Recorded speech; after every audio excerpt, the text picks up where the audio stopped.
الرياء علي وعلى علي أنا هو دبا وعبدي محمد آدن كنت نجر كو إيا طبان كي برغنبا كو هاسيا رياء سوغو جرا أفر إيا طبان قويسو ديغا دegmada baran ee gobolka Sanaag kuwaas oo uu maalin walba daaq geeyo dadka magaalada Abaale dabadeedna waa u raacaa lacag bantu abaan ka qaataa dabadeedna halkii bantu baan ka qaataa dabadeedna waa daaq geeya adigu todobada markay tahay baan daaq geeya waa kay la isugu soo ururiya hadii kay la isugu soo ururiyo meel adigu shiriban baa la isugu soo ururiya meeshaas aan ugu imaada dabadeedna wayska adigu waa dareeriya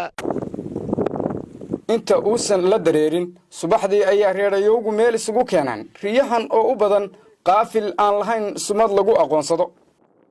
laakiin cabdi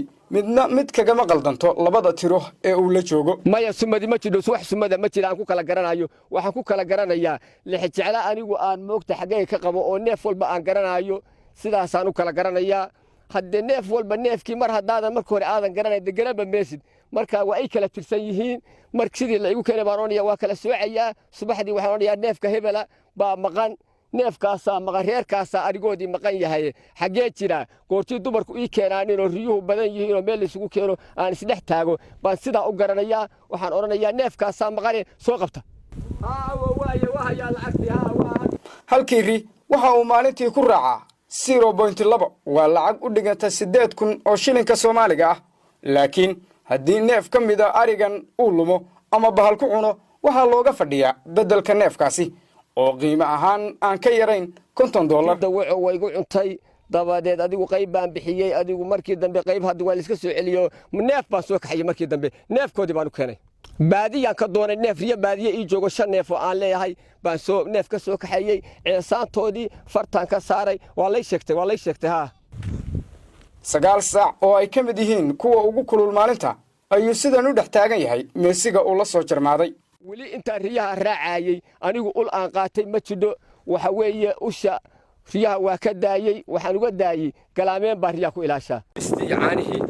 waxa uuna ku jeeni qaaran yahay afar qaadiisa u dhaansan iyo qadada maalintaas oo uu subaxdii horeba soo qaatay riyuhu